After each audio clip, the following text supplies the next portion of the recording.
62 is still in a draft format. When we were having the discussion last year, the expectation was that the standard is going to be passed by end of 2024, so last year.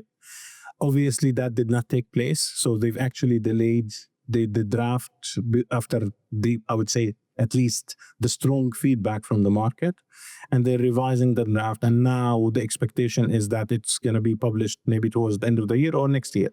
So the actual standard itself, which entails a significant aspect of, the standard itself does not have really, as I say, always teeth. But if you're talking about actual true sale and transfer of assets, you could end up with 5 scenarios. So you could still do it where it's continues to be senior unsecured, or it will be senior secured, or it could be a structured asset backed, or it will be equity, or something new that we've not seen before.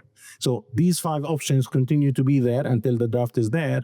But what is more important is who is going to implement it and how are they going to implement it. And here, I think that falls to the second part of your question, which is the higher Sharia authority of the UAE, which is under the central bank umbrella. And they've introduced a resolution in May this year. And in that resolution, it's talking about the asset transfer. It could be paving the way for the AAOIFI Standard 62. Why the UAE is important? Because they represent a significant investor in Sukuk. They are a significant arranger of Sukuk. And of course, they are an issuer. And this applies to anything that falls under the umbrella of the UAE Central Bank. Of course, it has implication on the secondary market too, because also the investors, the banks are an active investor in the secondary market, which is something that's important to the conventional investor. So that's another dimension. So the importance of the HSA goes beyond the borders of UAE.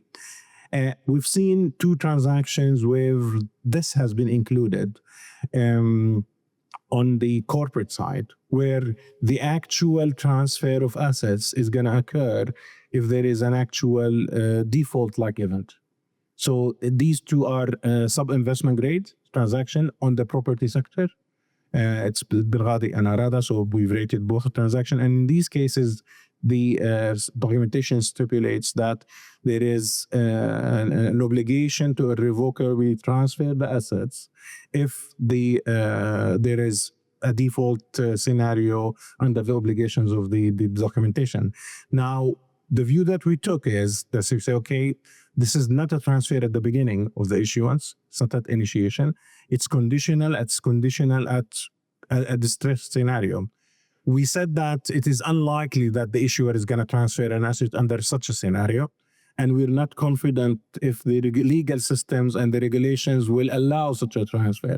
Thus, we've treated it as senior unsecured, although it entails an element of transferring of assets.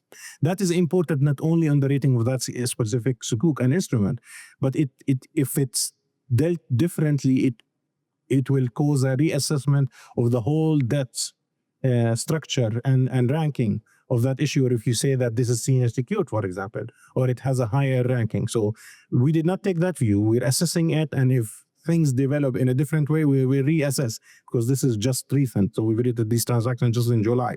So we're looking at this and we're saying, how is this going to be impacting a sovereign issuance? How is this going to be impacting a bank issuance?